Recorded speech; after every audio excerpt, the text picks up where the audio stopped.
Setelah bersyukur, bersedekah, menikmati yang halal dan thayyib, meninggalkan yang haram.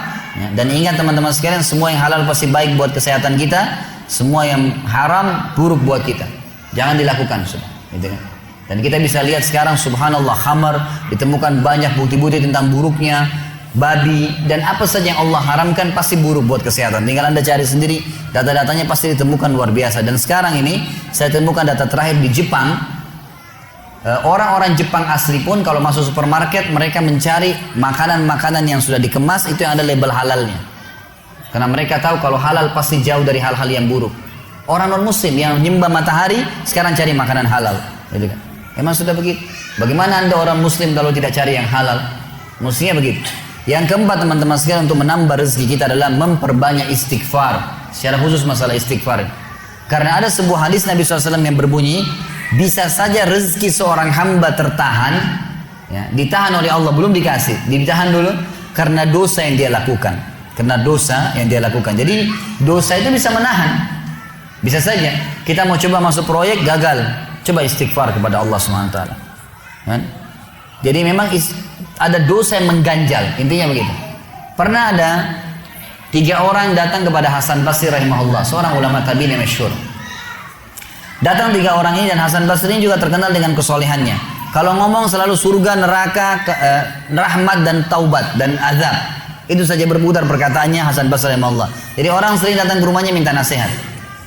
Ada 3 orang datang satu hari antri di rumahnya. Yang satu masuk mengatakan, wahai imam, wahai kiai, wahai ustadz, saya sudah lama menikah dengan istri saya ini, tapi belum dapat anak. Sudah 10 tahun nikah nggak dapat anak. Kami sudah ikhtiar ke tabib ini, minum itu, tapi belum juga Allah takdirkan. Apa saran Anda? Maka kata Hasan Basri, perbanyak istighfar. Perbanyak ya, bukan kerjakan istighfar, perbanyak. Terus lisanmu astagfirullah wa atubu ilaih, astagfirullah terus diucapin, jangan berhenti. Gitu. Maka kemudian keluar orang tersebut. Masuk orang kedua mengatakan, wahai imam, saya sudah lama kena penyakit di perut saya, sakit terus. Kalau sakit saya sampai nggak bisa tahan, rasanya pengen mati saja kena sakitnya. Sudah coba berobat ke sana sini nggak sembuh-sembuh. Apa saran Anda? Kata Hasan Basri, perbanyak istighfar. Perbanyak istighfar. Amalin, pulang. Datang orang ketiga mengatakan, wahai imam, saya sudah lama bekerja banting tulang. Mayoritas waktu saya sehari kerja keras, tapi saya tidak pernah kaya seperti fulan. Ditunjuk orang kaya di kota itu, di kota Basra, di Irak. Apa saran Anda? Kata Hasan Basri, perbanyak istighfar. Pulanglah 3 orang ini. Lalu kemudian istri Hasan Basri bertanya, wahai suamiku, ketiga orang ini tadi butuh satu mungkin dikasih modal, mungkin satu ditunjukkan tabib yang tepat, mungkin obat. Kenapa Anda cuma suruh istighfar saja? Kenapa nggak istighfar diikutin dengan yang lainnya? Dikasih modal, dikasih obat. Kata Hasan Basri, wahai istriku, tidakkah kau dengar kalau mereka sudah ikhtiar dan sekarang tinggal mereka terbuntu, tertutup di sebuah pintu yang mereka tidak tahu bagaimana jalan keluarnya. Maka saya mengingat firman Allah dalam surah Nuh.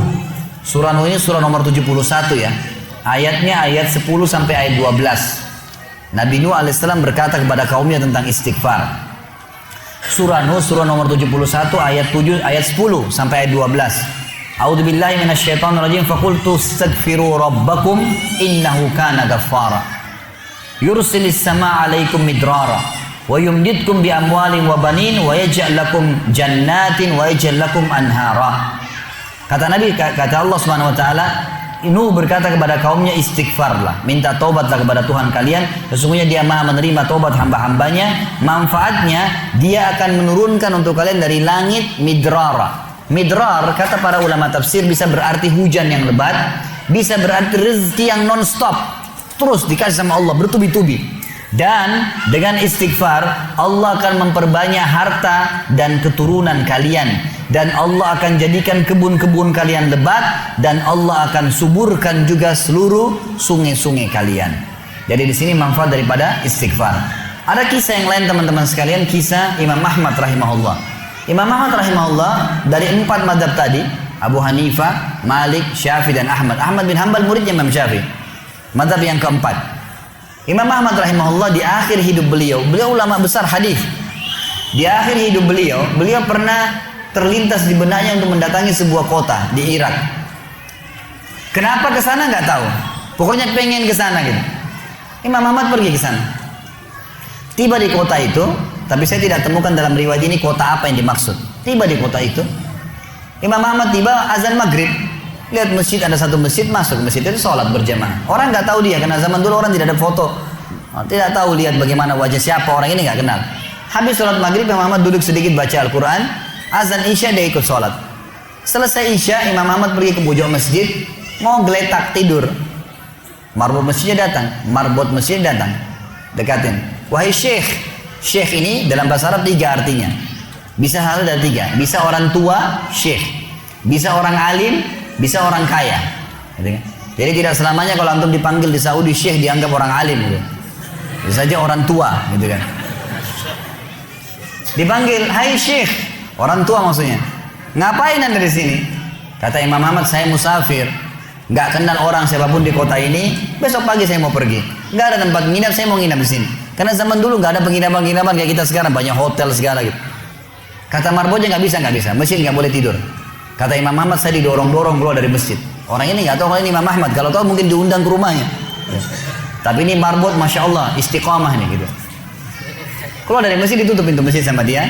Imam Ahmad lihat orang yang sudah pergi, Imam Ahmad lihat ada teras masjid, tidur di teras masjid. Balik lagi marbotnya. Wahai syekh, ngapain sini? Musafir, mau tidur, nggak ada tempat nginap. Nggak bisa syekh. Teras pun nggak boleh, peraturan. Ini saya bilang tadi istiqomah luar biasa nih. Imam Ahmad bilang saya didorong-dorong ke jalanan. Waktu saya lagi didorong ke jalanan, ternyata masjid bersebelahan dengan kios penjual roti. Ada satu orang penjual roti di sebelah masjid. Lalu dia mengatakan, syekh, dipanggil Imam Ahmad, silakan ke tempat saya.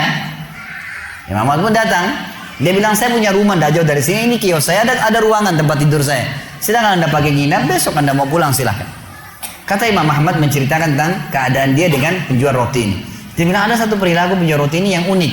Imam Ahmad tertarik dengan itu. Dia bilang, setiap kali orang ini pecahin telur, ngambil terigu, ngambil garam, itu sambil astagfirullah wa atubu ilaih, astagfirullah wa atubu ilaih. Terus lisannya nggak pernah berhenti nih, astagfirullah wa atubu ilaih, kecuali Imam Ahmad bilang saya ajak ngomong atau dia bertanya pada saya. Kalau berhenti istighfar lagi, selalu begini. Kata Imam Ahmad, saya bertanya, sudah berapa lama kau amalkan nih? Orang itu bilang, sudah lama, dari saya masih bujang. Kebetulan orang ini sudah tua seumur sama Imam Ahmad, sudah mendekati 60 tahun lebih gitu. Baik, dia bilang, sudah lama, dari saya masih bujang. Kata Imam Ahmad, ma samaratu istighfarik, apa manfaatnya istighfarmu? Apa yang kau dapatkan dengan istighfar yang sebanyak ini? Kata dia, tidak ada apapun yang saya minta kepada Allah kecuali diijabah.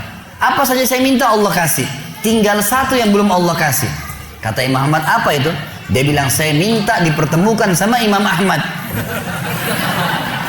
Lah ya, kisah nyata. Imam Ahmad mengatakan, Allahu Akbar, istighfarmu lah yang membuat saya datang ke kota ini, tidak tahu kenapa. Istighfarmu yang membuat marbot masjid mendorong-dorong saya keluar masjid. Istighfarmu yang mendatangkan saya ke tempat ini, tempat praktek ke rumahmu. Karena saya adalah Ahmad bin Hanbal. Saya adalah Ahmad ibn Hanbal. Bagaimana istighfar teman-teman sekalian mendatangkan rezeki yang luar biasa. Permintaan apapun didatangkan. Seorang alim ulama biasa didatangin, ini malah didatangkan sama Allah ke tempat orang ini karena istighfarnya. Dari memperbanyak istighfar manfaatnya sangat besar. Hadis Bukhari kata Nabi SAW, siapa yang mulazamah selalu istighfar, Allah akan jadikan jalan keluar dari masalahnya dan Allah akan berikan rezeki dari tempat tidak disangka-sangka. Masya Allah, apa yang telah beliau sampaikan sangat bermanfaat sekali untuk kita. Dan setelah menyimak video ini, seharusnya kita bisa langsung mengamalkannya. Dan jangan lagi kita melalaikan kalimat zikir ini. Seperti yang beliau sampaikan, kalimat zikir ini bisa membuka pintu rezeki kita. Karena bisa saja rezeki kita tertahan karena adanya sebuah dosa, baik itu dosa yang disengaja ataupun yang dosa yang tidak disengaja. Karena dosa itu bisa saja menahan datangnya rezeki kita. Karena dengan istighfar, kalimat taubat inilah Nabi Nuh pernah berkata kepada kaumnya yang disebutkan dalam Al-Quran. Barang siapa yang beristighfar, bertaubat kepada Allah, maka Allah akan menurunkan rezeki yang bertubi-tubi, memperbanyak harta dan keturunan, menjadikan kebun-kebun yang lebat, dan menyuburkan sungai. Dan itulah manfaat istighfar, salah satu amalan yang ringan yang bisa mendatangkan rezeki. Baik, cukup sekian video yang saya bagikan kali ini. Jika sekiranya bermanfaat, silahkan tekan like dan subscribe untuk mendapatkan update video terbaru. Barakallahu fikum. Assalamualaikum warahmatullahi wabarakatuh.